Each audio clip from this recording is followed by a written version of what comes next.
நல்ல உணவா 900 கிராம் நான் எடுத்துக்கிட்டேன் அப்படின்னா அது அடுத்த 35 நாள்ல நம்ம உடம்பு இன்னைக்கு செரிச்சு அதுக்கு தேவையான உணவு அதை ரத்தமா மாத்திக்குது, மிச்சத்தை கழிவா தீக்கிடுது. ஆனா இந்த ரத்தத்துல இருந்து அது ஓட ஆரம்பிச்சிருது, நம்ம இயங்கிட்டு இருக்கோம். ஆனா அதோடைய அடுத்த பரிணாம வளர்ச்சி என்னன்னா 35 நாட்கள்ல 7 தாதுக்களாக அது பிரிக்குது. அது பிரிக்கணும்னா என்ன பண்ணணும்னா ரத்தமா மாத்தி ஓட வைக்கணும் வேகமா. இவ்வளோ பவர்ஃபுல் மிஷின் அது நம்ம உடம்பு. 7 தாதுக்கள் என்னன்னா ரத்தம், சுத்த ரத்தம், ரஜஸ்ன்னு அதுல ஒரு பிரிவு, மேதஸ், மாமிசம், எலும்பு, மஜ்ஜை, விந்துநாதம்.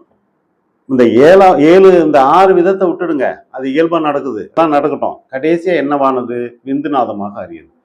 7 தாதுக்களில் இறுதி தாதுவே விந்துநாதம். இந்த உணவின் மூலமாக உற்பத்தியாகிற இந்த தாதுவாகிய விந்துநாதம் இல்லைன்னா மனித இனம் அழிந்துவிடும். ஆகினால் இதை கிளியரா நம்ம புரிஞ்சுக்கணும்.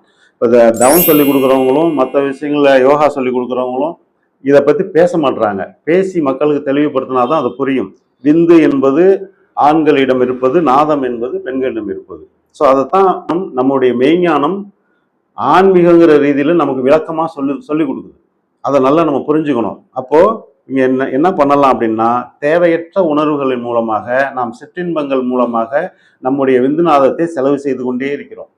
ஆகையினாலதான் விந்துநாதம் கீழே இறங்க இறங்க நோய், மேலே ஏற ஏற ஞானம் அப்படின்னு மகான்கள்லாம் சொல்லி வச்சிருக்காங்க. இதை மேலே ஏத்துறதுக்கு பேர் தான் தியானம்.